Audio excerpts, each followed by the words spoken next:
Hello and welcome to the scoop for this, the Friday, the 18th.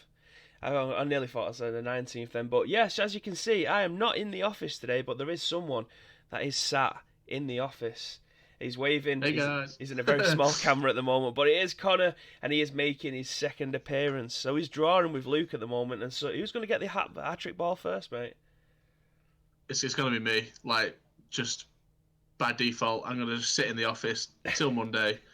Luke might be on it as well. Everyone might be on it, but I'm gonna be sat here regardless. So Well, I mean, you've both been superb, just jumping in and getting it done, mate. So, I mean, one day you may be able to host it both yourselves, but until then, obviously, we don't want any rejects doing it. All right, we but do yeah. want some people watching though. It's only been getting better, mate. So don't worry about it. But yeah, if I start to press stuff wrong, it's because Streamlabs has had an update, and I haven't streamed since the update's gone live. So I'm just pressing stuff, nothing's happening. I had to watch a YouTube video this morning on how to get things to come up on the screen that isn't a black screen. Like Some a game of Pez at lunchtime. Get your excuses in nice and early. Well, you have to, don't you, mate? You have to let the people know, Yeah, the people who are watching live on Twitch at 10 a.m., what the crack is, because they're just going to be going, "Why am I looking at a black screen?" So yeah, it's yeah, not the it's best. true. It's true. How are you doing today, anyway, mate? I'm really good. It's Friday. I've got my kind of diet blue charge. Hashtag ad. Um, yeah, I'm feeling energized. Feeling good. Good Ready man. for a good episode of the Scoop. Well, if you actually would have answered any of the Discord messages I sent last night, me and Alistair decided to play Kazim Royale last night, and he was crying with laughter. Don't know why. Incredible. He told me a little bit of the story today.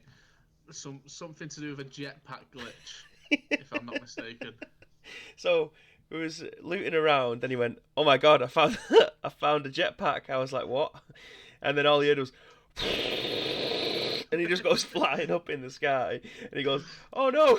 And then he just falls to the floor like a sack of shit and just dies. So he told me to have a go. So I did, but I went way higher and way further than he did. But then I lost like the petrol in the back of it or whatever it is, and I just slammed into the floor. It was great fun. You hate to see it. Oh, Jess, here, Bibby, what's going on? And Alice is in the chat as well. Who invited Bibby? I was here for Big Graham. Big Graham's not here till Monday, mate, but I, he'll be back I then. am Big Graham.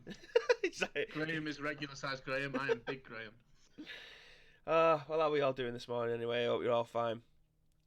So we have got a little bit more news than we did yesterday, which is good because yesterday was kind of a slow news day, even though we managed to drag it out to an hour. Again, if anybody's in the chat, I love them who found a badge. Yes, they are cool, aren't they? If anybody is in the chat and you think that the audio is a bit dodgy, do let me know. It is. I am using a new Streamlabs version, and it's basically gone to tits. But as long as it sounds okay, then that's all I care about. I mean, me and Connor being on the screen at the same time is great and all, but I'd much rather the Yeah. sound quality be all right. No one's listening to us. They're too busy staring, mate. Absolutely. And NX is in there as well with his first subscriber badge. That's good stuff. Those founders back so cool, by the They way. are. They are. Have you got a founder's badge, mate? I need to resub when I get paid. It's We've tough all out been there. here. Yeah, it's tough out there. Do you want to read the first article? I Yeah, feel like you. I let's feel get like you into it. should kick off the show today, mate. Oof, that's big ask. So you throw it up on the screen, and I'll start reading through it. I am going to do that right now. Hopefully this will work. Fingers crossed. Yay! Let's go. So as you can see, this is a story about Call of Duty again. Spoke a bit about COD yesterday. It's Activision saying that Call of Duty Modern Warfare will monetize through Battle Pass, not loot boxes. So as you know, loot boxes are quite a big talking point, and they're basically saying we're not going to do them at all. So this is by Matt Wales, and it's a article on Eurogamer. I'll just start reading out a little bit, and then we can have a chat through. So Activision has laid out its post-launch plans for Call of Duty Modern Warfare ahead of its release next week, pledging that it will be monetizing the game, as it's been hinted to, not reading that, through a battle pass system and in-game store rather than through loot boxes seen in previous titles. Battle passes will, as with other games that use increasingly common system, be released on a seasonal basis, with each one bringing new content that matches the theme of the season. So, and it says, additionally, Modern Warfare's Battle Pass will feature both free and premium reward tiers known as streams, with the likes of base weapons and attachments, as well as COD points being earned through gameplay. Cosmetic-only content will be available within the Battle Pass and through Modern Warfare's in-game store. So, what do you think of that? Straight off the bat. I think every game that has something like this needs to have a battle pass system rather than someone having their potential weapons, potential skins and everything behind a paywall. Fair enough if you want to be able to do that, but I feel like to give a game a lot more longevity and you want people to carry on playing, if you put stuff behind a battle pass and you have to get to level, I don't know, 30 out of 100 to get the skin that you want, then that's quite a grind that you still need to do to get to level 30. But yeah, I think having a battle pass that you pay £8 for a month, then, or whatever, however long the season's going to be for it, then for me that's so much more better. That's so much better. So much better. Yeah, I agree. I think if you want a skin and you know that you have to sit there and potentially open hundreds or thousands of loot boxes without the guarantee that you're going to get that skin, you just feel like you're being ripped off. But if you can see that, say level 40 out of the 70 tier battle pass, you can get that skin if you just play, or if you go and do challenges or something, I think that's a lot better. But on the flip side, I do feel like when you're paying £50-60 for a game, then having to buy a battle pass on top of that as well is a little bit much. Yeah, maybe. yeah, I understand that as well. Yeah, I mean, it's a tough one. I mean, are they doing this so that they don't have to have the gambling laws, like say in Belgium, where you can't open loot boxes in games over there? However, are they allowing battle passes because you are just paying for like a month's long feature and everyone's on the same level playing field then, kind of thing?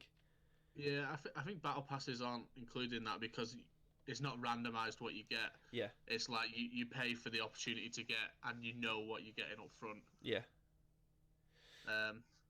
Yeah, that's better. Jordan said in the chat, they said that last time, then in February they changed it and added loot boxes.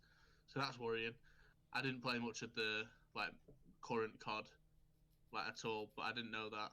Yeah, I played a lot at launch, but then the Battle Royale stuff, I was just so bad at it. Like, I'm just terrible at Battle Royale games as it stands, and if I've got zero interest in it, then it just kind of goes to the back burner.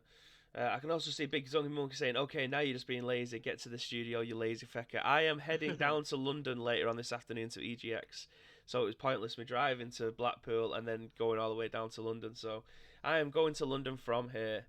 The adventurous says, for just £1 a month, we can send an extra 5 pixels for Bibby's 1999 webcam. Please give generously. This is a 720p Logitech C270 that I have had for countless years. Maybe not since 1999, but I do need to at some point get a newer mic. I've got a new webcam. I've got a newer mic, so hopefully the audio sounds better. A lot of people in the chat over my last streams that I've done from it have said it sounds a lot better, so we'll get there eventually. I just need a new sticker RAM, a new graphics card, a 4K monitor, and a webcam, and then I might be up to a normal person's streaming standard. You had Big Zombie Monkey saying, "Bibby, you okay, mate? You look like you've been crying." That's just his early morning face. This is generally my early morning face. You see where Connor's webcam is at the moment.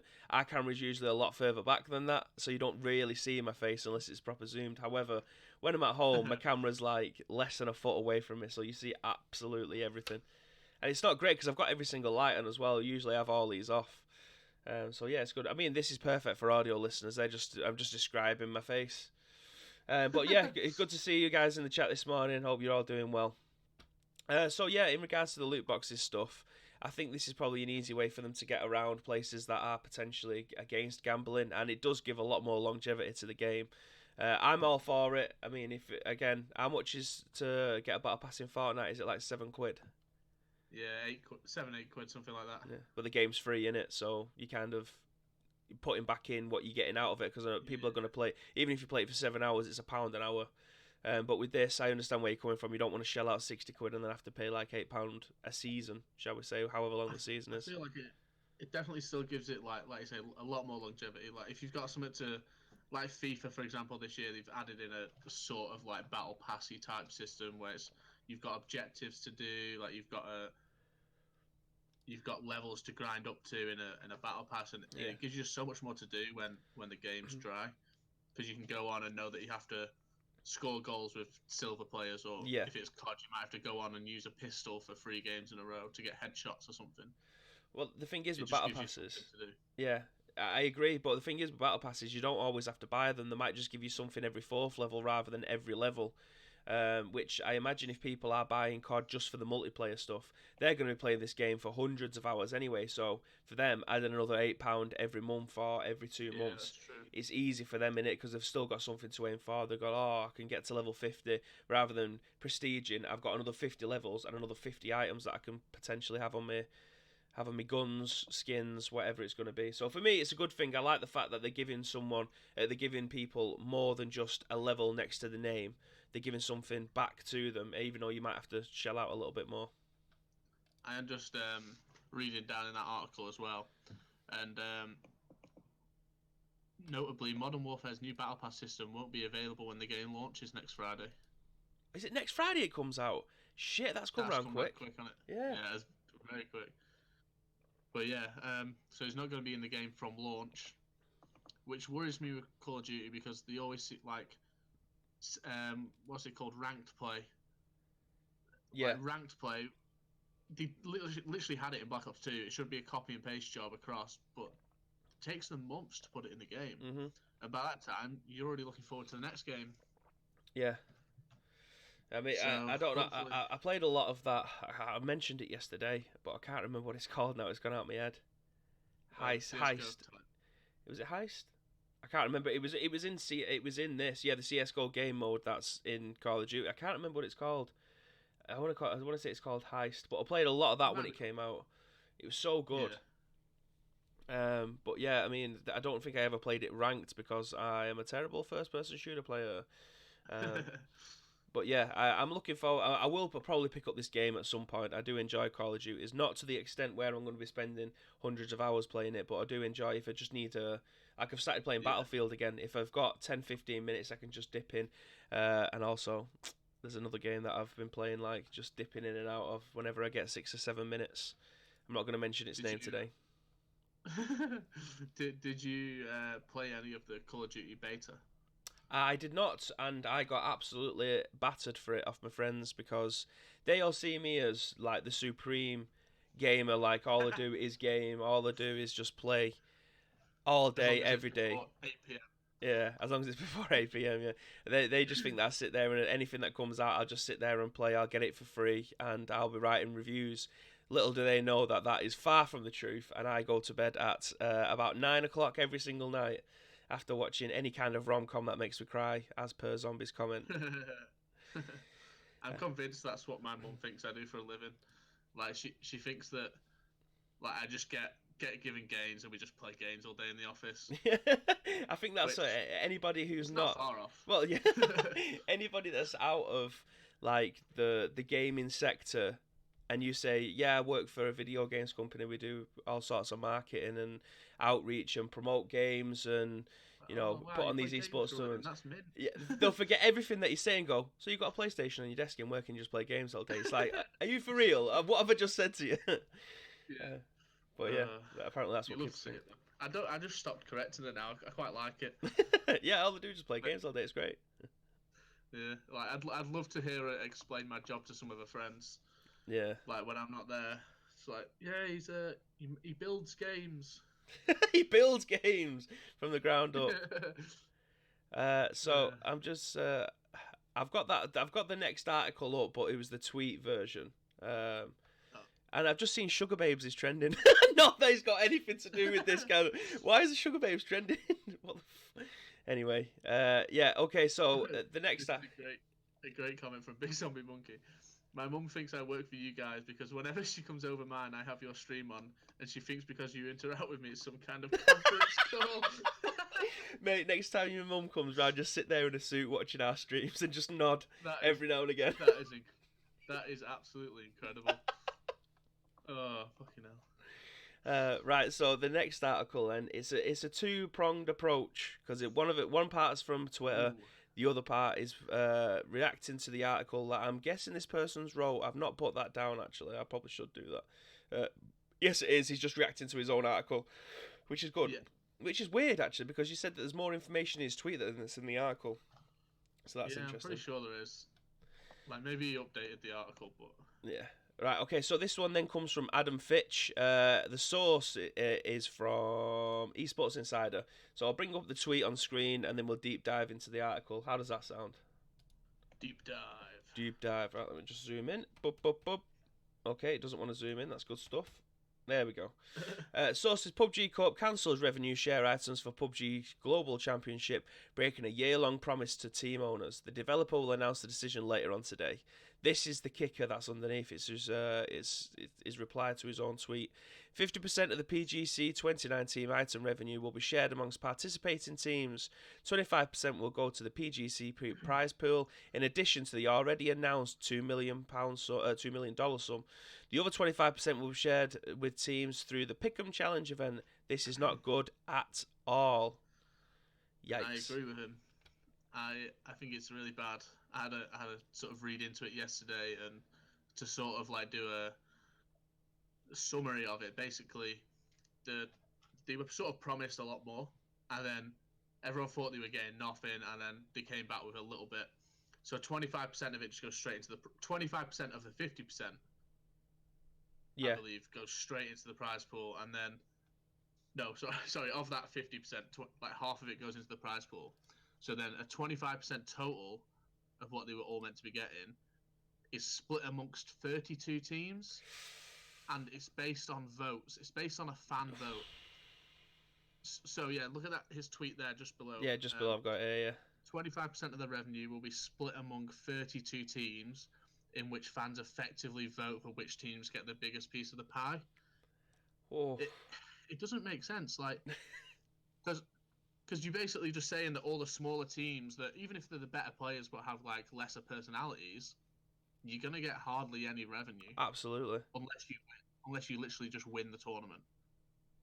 It just seems weird. I'm having a look at this tweet at the bottom here. It says 20% to prize pool, 30% to revenue share for teams. Pick'em system just seems abusable.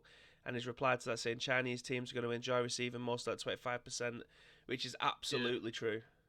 Yeah, because literally, say if there's only a few Chinese teams, I don't know what the landscape's like in the PUBG Pro League, but say if there's only a few Chinese teams, all the Chinese people generally are going to vote for their home teams, yeah, definitely. you'd imagine. Like, it's like if there's a UK team, we'd just vote for the UK team. Mm-hmm. And we've obviously got a lot smaller pot than they have. Yeah, exactly. Even if they're not the best players, or they're not going to win, or they don't think they're going to win, they're just going to vote for them to give them the revenue. Absolutely. It seems a bit backward. We've got the Yeah, full article here anyway, and hopefully this will make a tiny bit more sense, but after them tweets, I highly doubt it. So sources, PUBG Corp cancels revenue share items for Global Championship. PUBG Corp is set to announce a cancellation to in-game team-branded items for those that compete in PUBG Global Championship. An email obtained by Esports Insider states that the revenue sharing items have been cancelled due to challenges and concerns from its premium dev unit. The email explains that the decision is due to the development process and its inability to ensure a high enough quality skin to represent your organisation in PUBG. The branded items would have seen 25% of revenue generated from team branded sales to the teams themselves. The announcement will be made on October 17th at 6 a.m. Pacific Time, 2 p.m. BST, which is an email already being sent to those to inform have qualified for the championship. Instead of including the team branded items, PUBG Corp has decided to make 12 PGC branded items available for purchase instead. 25% of that revenue from these items will be added to the prize pool for the event, which kicks off on November 8th, which is in about 3 weeks, I think. Having the revenue share format was an important aspect of the new esports initiative for many organisations, according to multiple sources who wish to remain anonymous. Yikes. It was described as a year-long promise by one team owner as a result of the tough climate in PUBG esports. Space Station Gaming, a brand that had already been represented in the title for quite some time, announced that it would be exiting on October 15th, which was 3 days ago. The PUBG Championship is a culmination of the inaugural PUBG esports season, which included 6 regional leagues and 3 regional competition circuits. 32 teams from those across the regions were set to receive team-branded items for the championship. So reading through that then, it seems that every single team was going to get their own skin within the game. Players could buy that, like myself and yourself, if you wanted to buy one of their skins, they would then get them money from that skin or a percentage of the skin. Yeah, so it was essentially going to be like, if I don't like Cloud9, for example, I don't know if they have a PUBG team, but let's go TSM. They have a PUBG team, right? So TSM have a TSM skin on the M4, for example. Yeah. If I bought that for £10, TSM would get £2.50 from each TSM skin sale. Yep. But now it's like there's just some random, like there's just generic PUBG skins. Not good. And there's like everyone just mixes the revenue in it. It doesn't make sense. It really doesn't. It's a weird decision. I'd like to see the split between the people who have had skins in the past. So you've got like Break, who's just got his, even though I think he ended up changing it in the end. But there was obviously weapons I didn't want. You had the Doc, you had Shroud, you had Vis, you had Visions. All of those people have got skins within the game. I'd like to have found out what the percentage is of the split from that to find out if it's any similar to this. Because it's the same format, it's just a kind of different landscape. It's teams rather than just one single person. So it'd be interesting to see how the split was, but it's not good, and it's just an easy way of them making more money for absolutely balls all when the people who are the talent are getting nothing. They are literally getting nothing out of it. It's similar to what we were saying about the whole like Call of Duty franchise and stuff as well. If you're paying that much money to be in an esport, you need to get a return. Like, yeah. And obviously it sounds like that PUBG have been saying, get involved in PUBG esports, invest in the growth of PUBG esports, will bring the revenue back to you. We'll give you skins that you can have at majors, and then they've just done a U-turn on it. So it's stupid. No wonder teams are going to be dropping out. Oh yeah, the teams dropped out just before the global summit or whatever it was called. That's not good. That's you've worked hard to get to that point, and now you're not being able to compete in it. Stupid. Yeah. Right. Interesting one. Anyway, we'll move on to a more light-hearted article and something which I imagine a lot of people have been waiting for, to be able to play it in beautiful 4K 60 frames per second. You know what, mate? I'm going to bring this up on the screen. I'm going to let you read through it, and I should be able to play the trailer as well. So we'll see how that goes. So I've literally I looked at this before and I was trying to pronounce. First of all, how do you pronounce the website? Is it Engadget? Yeah. Is that right? That's right. Oh, got that one right. And then the guy's name is Igor Bonifacic. Yeah, I think we've had an article from Igor before, and Igor Bonifacic or something like that. Yeah. We'll go with that. You've done it justice there, mate. So anyway, I think I have. I think he'll be proud when he listens to this on podcast services later on today. So this is, of course, the Red Dead Redemption 2 PC trailer.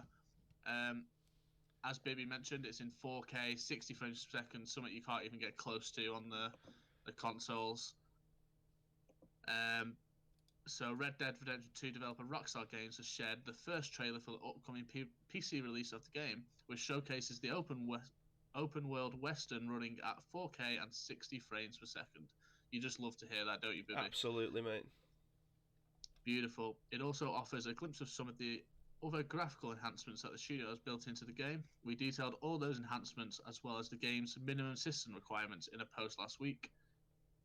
The trailer is also a good showcase of what the game will likely look like on Stadia when it launches on November 19th, provided your connections can stream games in 4K, of course. And then, do you want to play the trailer for our live stream viewers? Yeah, I've got this trailer running in the background. I am not sure, though, if I was to play the volume for podcast services, if it'll get taken down because I'm using somebody else's source. So at the moment, I've just got the trailer playing through the browser, so you can have a look at it, but I haven't got the sound on purely for that reason, because I don't want this episode getting taken down from showing something that's 30 seconds long. But as you can see, as the trailer's playing, it looks gorgeous. Like I'm not watching this on a 4K monitor. I'm watching this on a 1080p monitor. It's a decent monitor, but I can't imagine what this will look like in 4K. It'll just blow your mind. It looks really, really good. It does look amazing. It'd be interesting to see, like it says on Stadia, it launches on November 19th. I would, I can't wait to see the comparisons being made from a normal PC and then Stadia Yeah, over someone's internet. That'll be interesting. yeah, that would be very interesting actually, especially with a game that looks as good as Red Dead 2. Because even if your Stadia's sort of slightly buffering or slightly slower because of your connection, it's going to look really bad. Mhm. Absolutely. I mean, sometimes if I'm watching Netflix or something downstairs on the TV, if there's just like a very small lag spike, everything goes dead hazy and dead fuzzy, and then it'll come back to normal again. If that happens while you're gaming, you are knackered, mate. I mean, even with the predictive Yeah. button pressing or whatever it is that they think that they've got going on, it's it's not going to look the best. It's just going to look like a dodgy lasagna on your screen. Uh, Next Gen Renegade says, I want to see what it's like on PC. It looked gorgeous on the Xbox One X, which is obviously the best way to play the game if you want it visually stunning. The PS4 Pro doesn't really come close to to the Xbox One in that regards. When it comes down to resolution and how the game looks, it is definitely an Xbox One X game, regardless of the PS4's new power or whatever it is that they're trying to throw out there. It just doesn't look anywhere close to being as good as the Xbox One. It's just, again, if I was to get an Xbox One, I would love one, but I haven't got a 4K monitor, so it just seems pointless unless you've got unless you've got both. You can't really get the best out of it. Yeah, I had an Xbox One X for a bit, and my monitor in my room is like a 240 hertz. Yeah. So I went down the like more frames a second rather than going to 4K. But my TV downstairs in the living room is 4K. Mm-hmm.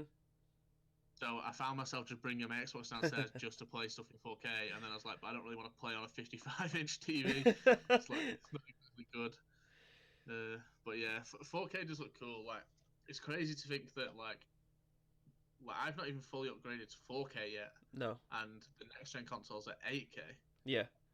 Well, that's Like, it. For a long time, I've been waiting. Oh, do you know what? I'll wait for a 4K monitor to come down in price. I'll wait for a console to come down in price. But it's just going to get to the point where I think, do you know what? Can't be arsed with the consoles. I'd much rather lump out 600-700 quid on my graphics card and my PC and a 4K monitor, and I'll just run with that for the next 4 or 5 years. Yeah, that's what I did. I sold my Xbox One X. And I've got a PC that's like £1,200 or something stupid, but it's just unbelievable. Yeah. And my monitor was the same as Graham's. I think it was reduced from 500 to 250. I was like, yes, please. Mm-hmm. That'll do me for the next few years at least.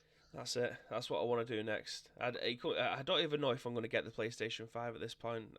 I only turn my PlayStation on to play a very small collection of games. I play on my Wii and my 360. I have a PS2 more than I play on my PS4, but at the moment it's just playing against my PC. That's all I want to do, just play my PC.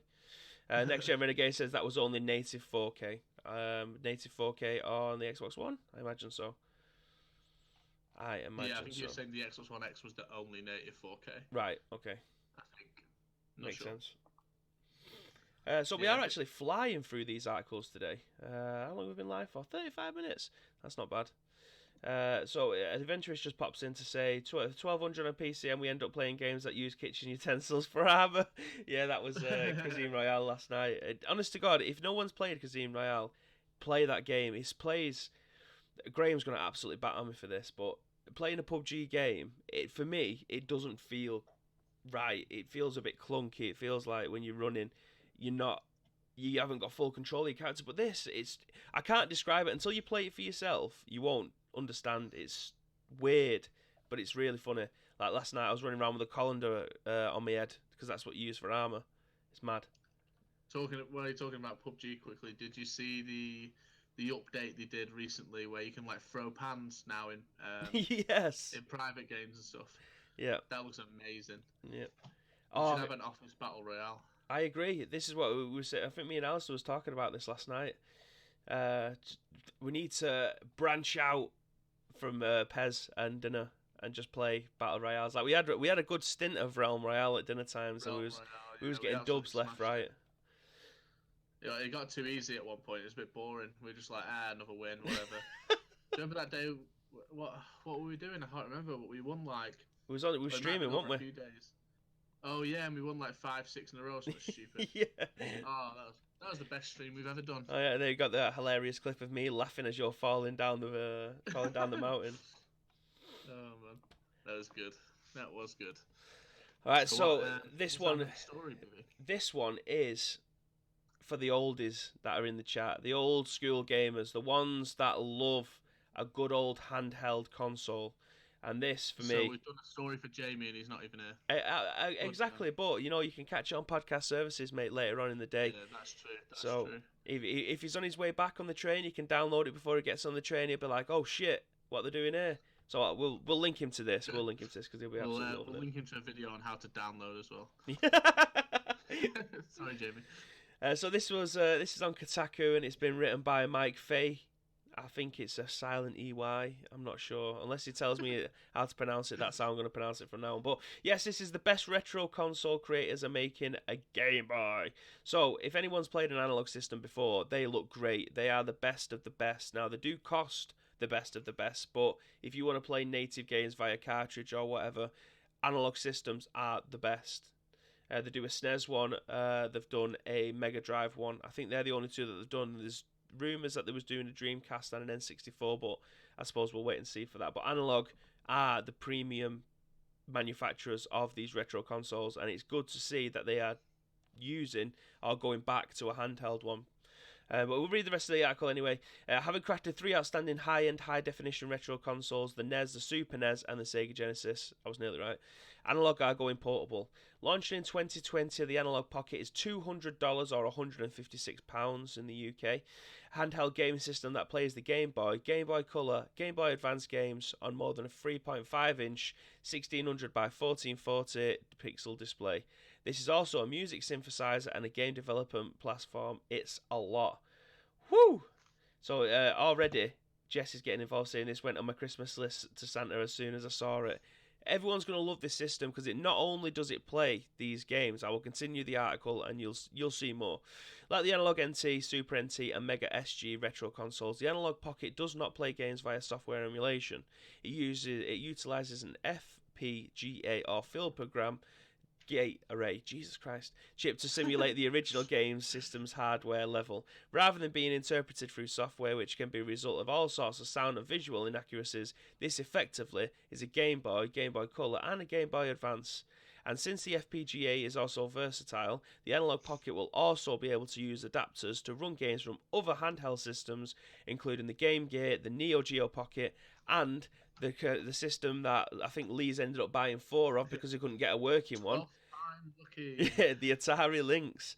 So this is pretty much an all-in-one pocket emulator / whatever you want to call it. Daniel Ladd in the chat says, "Morning, gents." And Craig is also all over this. So the Analog Pocket will replicate the hardware of the original handheld consoles, but also enhance it.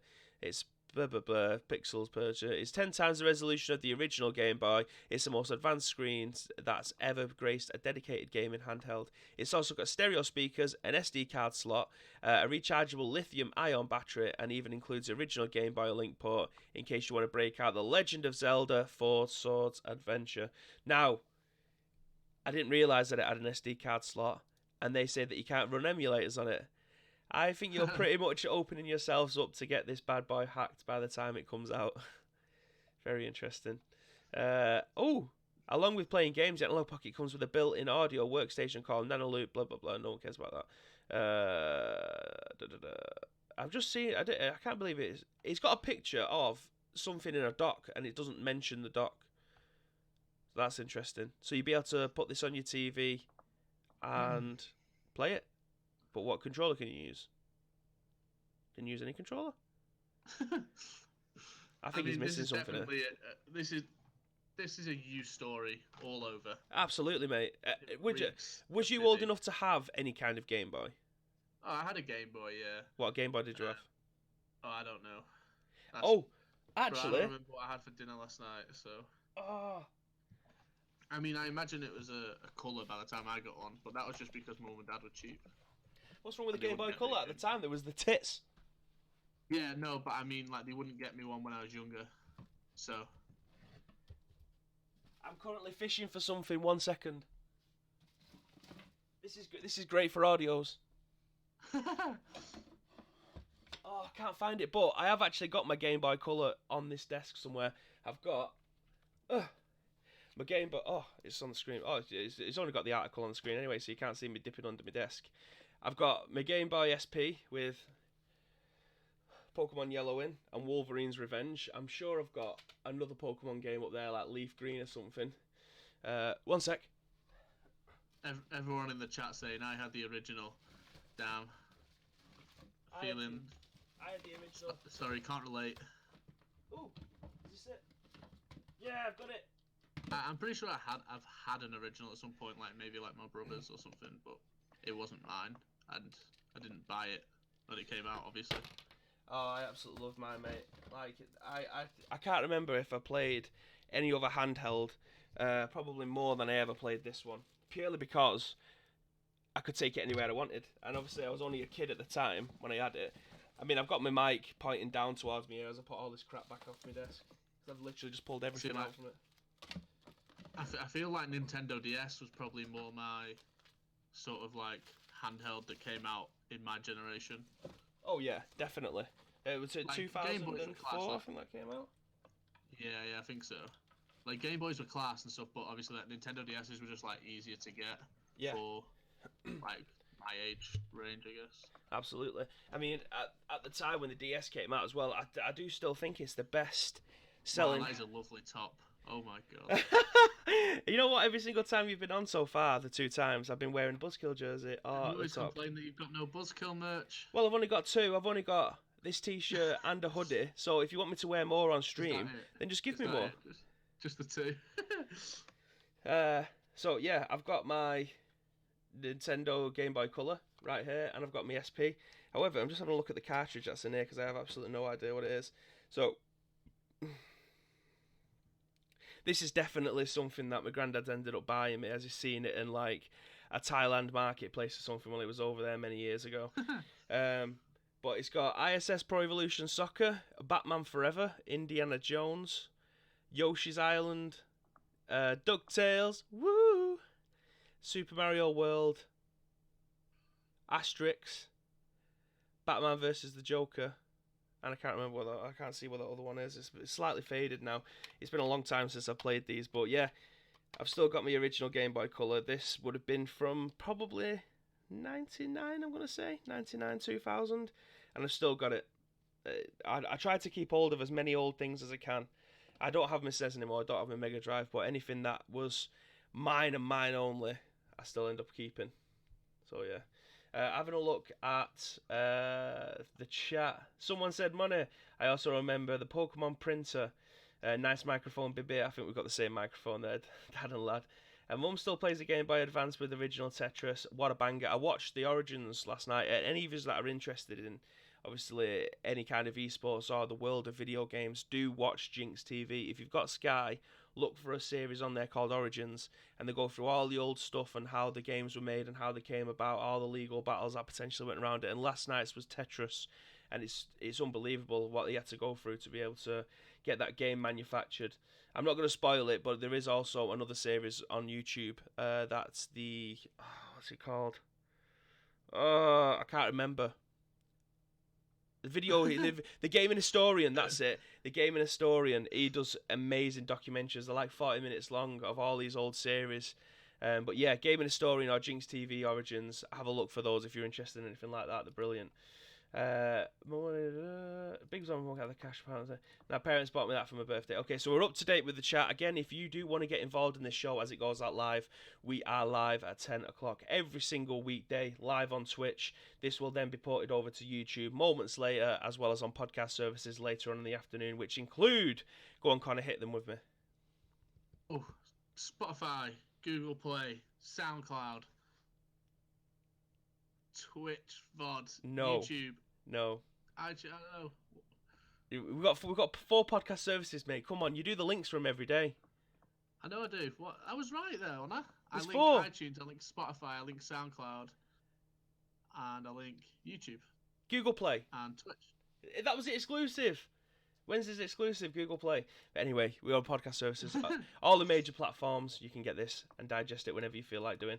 Who's singing us out today? Well, that all depends on if anybody's going to subscribe. If you subscribe, if Alistair's in, I'm happy with him going downstairs and doing the Halo 3 theme song. In fact, no, I want something else. I want a different theme song.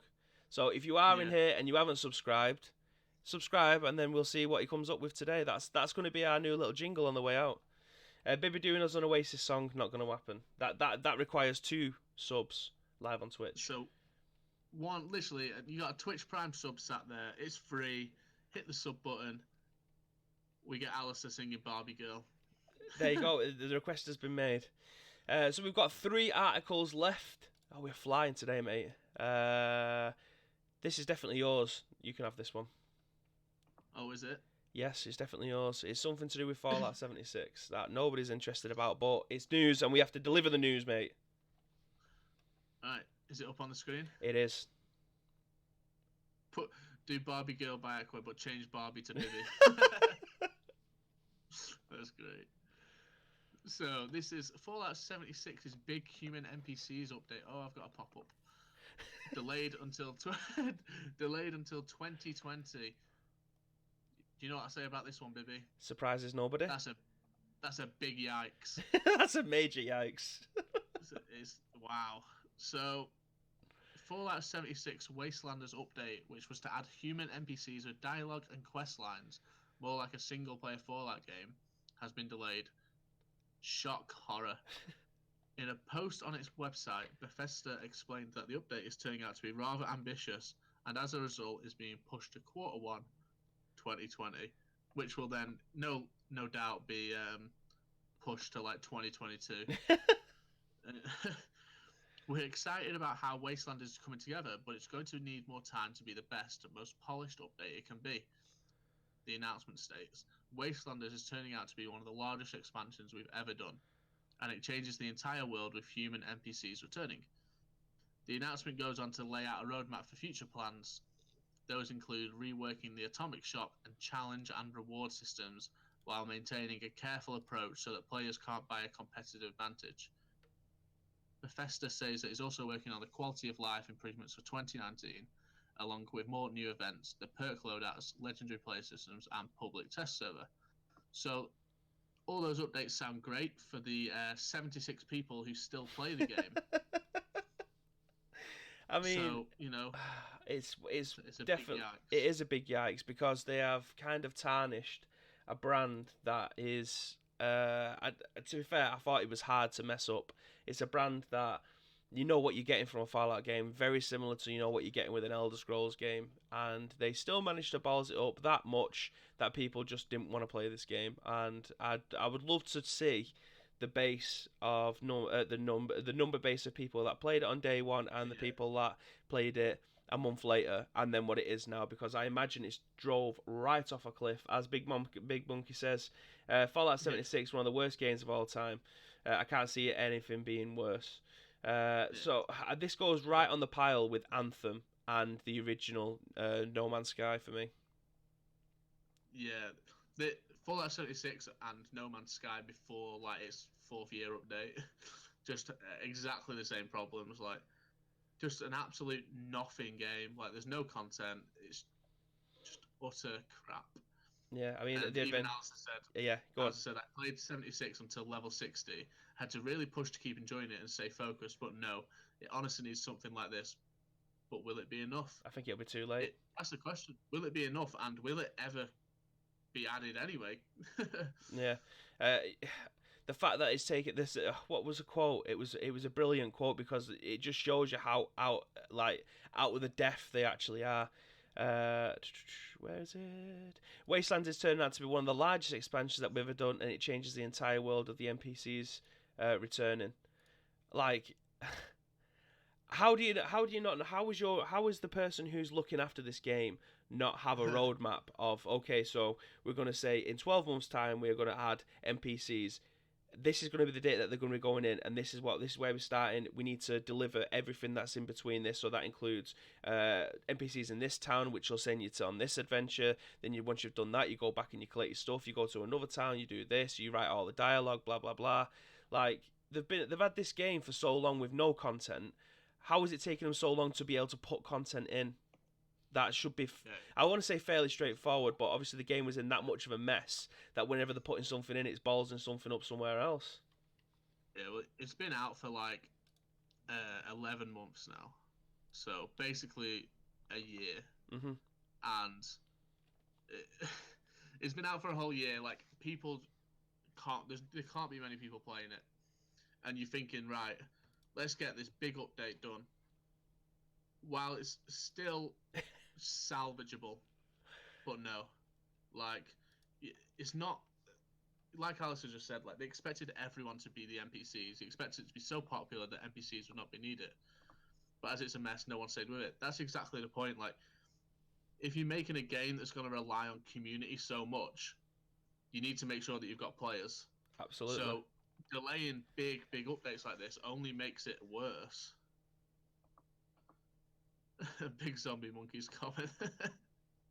I'm just having I'll a let look. you read that one out. One sec. I'm just having a little read at the bottom article part. It says Fallout 76 had a rocky launch and was met with largely negative reviews, including GameSpot's review, which awarded it a 4.0. Blah blah blah. In the meantime, Bethesda has been releasing updates that fairly regularly, adding features like Battle Royale and raids. In what universe did anybody want Battle Royale in Fallout? That does not make any sense. It's like, it just reeks of panic. Yeah, absolutely. Like, right, shit, no one's playing the game. People like Fortnite, right? Let's put Battle Royale in. It's they wanted everyone to be the NPCs, but at what point would like Alistair bump into me and I give him a quest? I don't think it works like that. You want NPCs to be able to tell you where to go, give you rewards for doing tasks for them. If we was to bump into other people, I don't think I would have been able to give anybody a task and then reward them with whatever. It's stupid.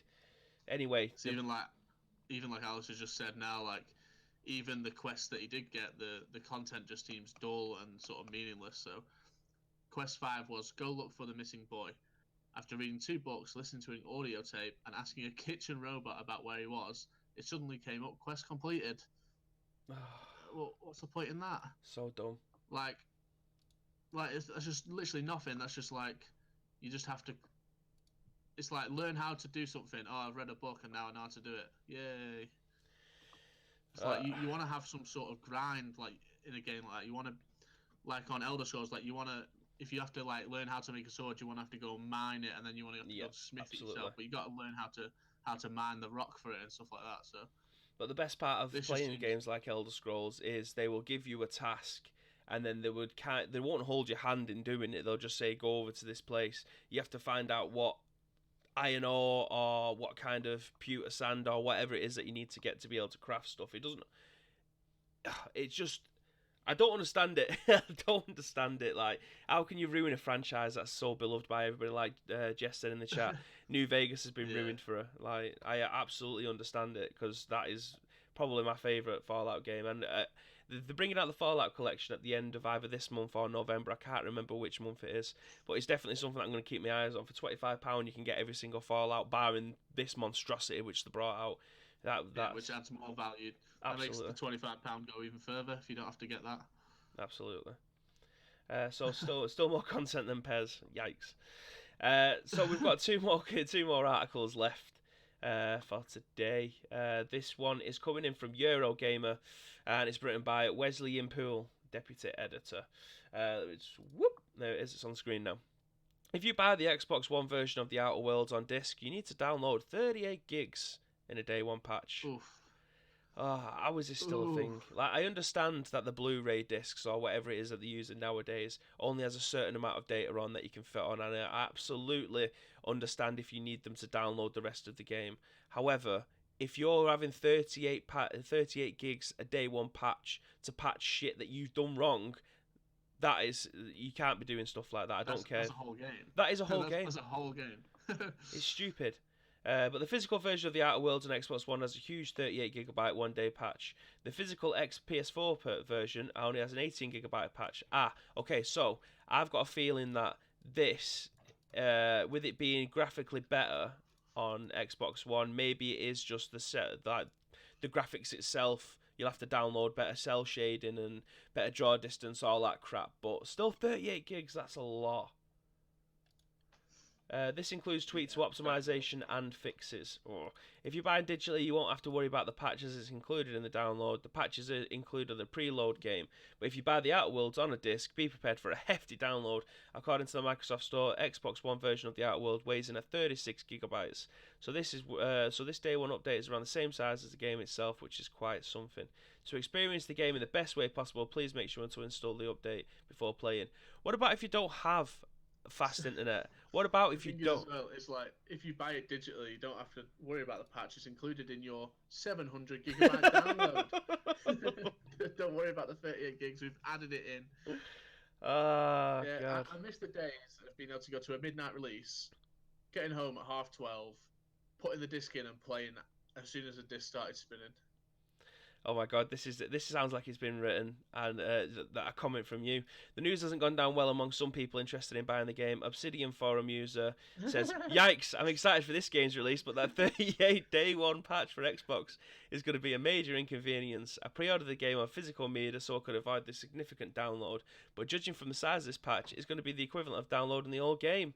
I'm way out in the boonies and have to use a satellite service for internet, so I have a data cap. Managed to use 100 gigabytes each month. That day one pack would wipe out 40% of my data. That's what these people don't take into consideration. Yeah. The poor sod isn't going to be able to stream Netflix for the rest of the year. I do really like the look of this game as well. He's definitely not going to be able to play it if he gets it on Stadia, that's for sure. Jesus. I do really like the look of this game. I think it was Craig in the chat before said that this was made by the same people who did Fallout New Vegas, and it is a game that I've been Oh my guy! Sorry, I've just seen the merchant from Resident Evil 4. But yeah, it is a game that interests me a lot, and I probably will be picking it up at some point. It just looks beautiful. It would do for 38 gigabytes of updated textures. It looks a mix between like Borderlands-ish and Bioshock. It looks kind of a mix between those two from the visuals and stuff like that. It looks good. I probably will be picking it up. We'll see how it goes. But yeah, I'm interested to see how it performs on any other like say Stadia or Xbox One X, 4K, Jesus Christ, PS4 Pro and PC. I imagine. I shat myself. Why did you shat yourself? Probably because you screamed. Oh yeah. Just a guess. Sorry, that was my hype moment. That was my hype moment. I'm sorry, I've just seen a guy in a video. If I see my merchant guy, I'm gonna get hype. That's the way it is. Things will never be the same. Have you ever noticed that the merchant from Destiny looks like the merchant from Resi 4? I was just about to say that. Well, it looks like Zer from Destiny.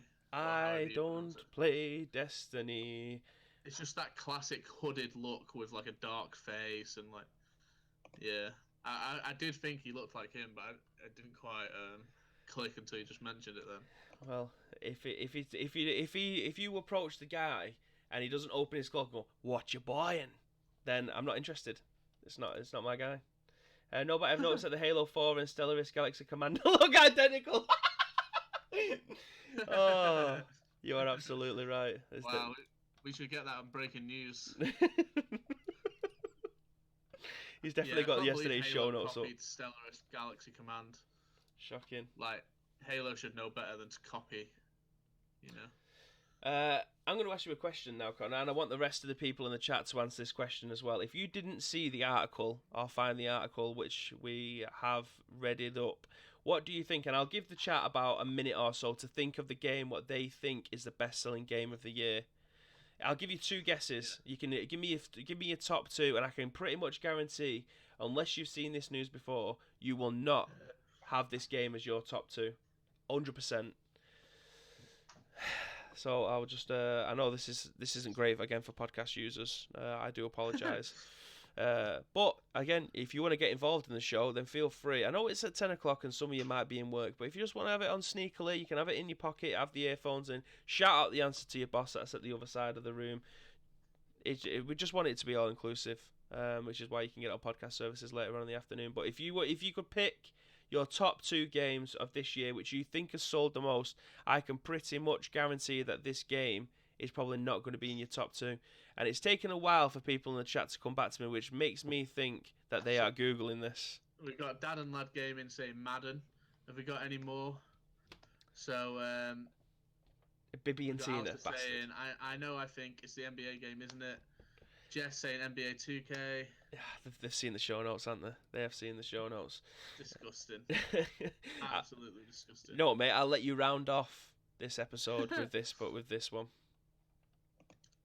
I'll bring it up on screen for everybody else. So, as PES 2020, almost, I think it was second place. It's a pure guess from Jess, apparently. Yeah, we've heard that one before. Fortnite Battle Pass. That's a good shout, actually. I would love to have seen those stats, like how many people bought the Season 2 Battle Pass, like how much money that generated compared to game sales. So, this is a story by Matt Kim on IGN. It's basically saying that NBA 2K20 is September 2019's best-selling game, and also becoming the best-selling. It immediately became the best-selling game of 2019. Madness. So NBA 2K20 also marked the best launch month sales for any sports game in history. A distinction previously held by their last year's edition, which is pretty incredible, really. Like, it's not something you would immediately pop to mind. Does this put out a bigger statement to say that is basketball the biggest sport in the world? Like, I immediately think football, but that's because football to me is pretty much the only sport that I will watch religiously. I definitely don't think it's the biggest sport in the world, but the game's really good. Apparently, like I watched Nepenfez play FIFA. Like, I watch his YouTube videos, and he always gets NBA 2K20 and says that the content they have in there is like unbelievable. Oh God. But yeah, so I think I would have originally said Borderlands 3, which according to this is September's second best selling. I think it's like top 3 for the year. Yeah, I would have said Borderlands. I think Mortal Kombat was second. Really? I think so. Interesting. So we got Jess saying, here it we always go. sells well. It's a solid game, to be fair. Basketball is huge. Oh, wait, what? Basketball is huge in the S. Baseball, even. Did you mean basketball or baseball?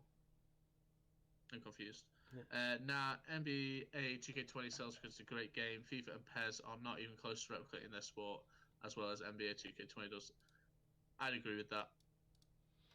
Shame they haven't put as much effort into the WWE 2K franchise, says Craig. I was watching reviews on that last night, and oh my God, it looks shocking.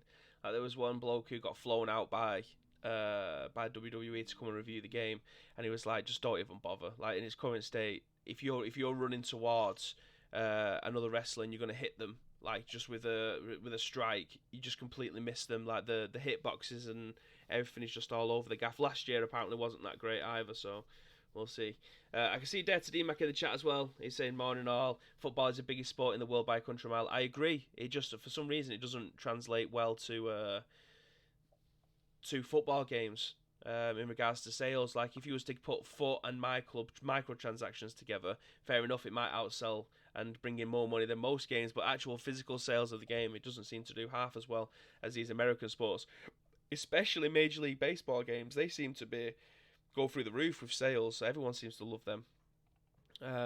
But yeah, in fact, I'll just read on the rest of the article for those of you that are listening to podcast services. Obviously, I've got the article up on screen for those that are in the Twitch chat.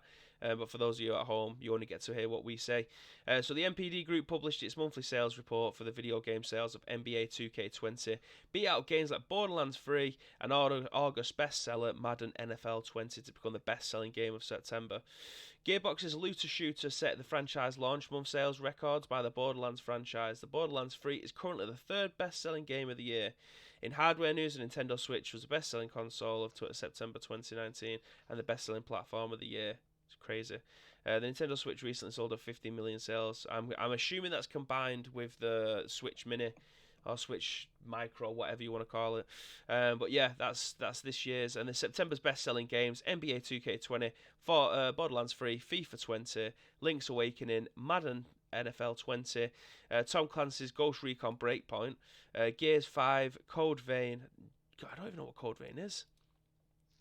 NHL 20, and Mario Kart is still clinging on. Now, I don't know whether or not that includes the Switch Minis that were brought out and it's been bundled in there as a sale, but how is Mario Kart still clinging on to a 10th spot each month? It's crazy.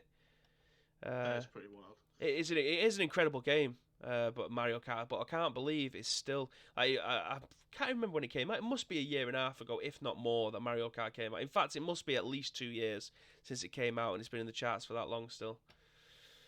It's impressive. It's super impressive. Project Alf. 2K20 did not expect that this morning. No, I didn't expect that. I mean, I'm terrible. I mean, the last basketball game I played was against Lewis in the office, and it was NBA Jam on the mini SNES that we have in the corner of the office, and that's brilliant. I love that little 2v2 action. But these NBA games the story mode's good. In fact, I've got NBA on the Switch, NBA 2K18, and the storyline, and that's brilliant. But as an online game or a single player game, I'm just terrible at it. So I just usually stay away from it. I don't even know the rules. I just get the ball and throw it and hope it goes in the net. Ball, net. I win. Absolutely. So the adventurer says Project Alpha, that'll be the game of the next 10 years. That'll be next year's biggest. I think he's taking the piss on what we were talking about the other day from Riot Games. But yes, that is our news for today. Again, don't forget, if you see any news that you think is worthy about us talking about, you want to hear our opinions, don't forget to tag us on Ice Cream Uploads. You can tag Connor in there as well, and you can also tag me and Graham or any of the Ice Cream team. We will then we collate all this information in the morning, and then we bring it to you every single day, 10 a.m, live on Twitch throughout the week. Have you got anything else that you want to add in today's show? No, I think we've done pretty well there. You know, like timing's been good again. We've had some, although it didn't seem like we had any like amazing stories. Like we've had some pretty good discussions. Chat's been active again. We got people involved in the discussion. So if you listen on a podcast, you can actually get involved and talk to us. You know, in the mornings every day, 10 a.m. on twitch.tv/iStreamUploads. Mate, that is one of the best outros. I love the new Graham. So do I. Well, Graham just texted me telling me that he's lurking, so I'm fairly certain that he's heard every single word that you're saying to Spike, and he will be in your DMs saying naughty things to you. But yeah, that is it for this week. I can see Daniel Lad Gaming asking if there's any streams from me tonight. Unfortunately not. I am heading down to EGX as of about 5 o'clock this evening. So we will have a fun-packed show on Monday talking about what we've come across this weekend at EGX and any hot news that's broke over the weekend. Again, you can hear this podcast service later on in the afternoon. It will be on YouTube within about 10 minutes of us finishing this show. You can get it on Twitch on VOD as well. But until Monday, yes, God, it's Friday, isn't it? God, this is episode 10, mate. We've been smashing these out of the park. It doesn't feel that long ago since we actually started it. Episode 10. It's perfect. Incredible. But yeah, until see you next season. Yeah, see you next season. We'll see you on Monday, guys, and don't forget, stay frosty. Stay frosty. Rah, rah, rah.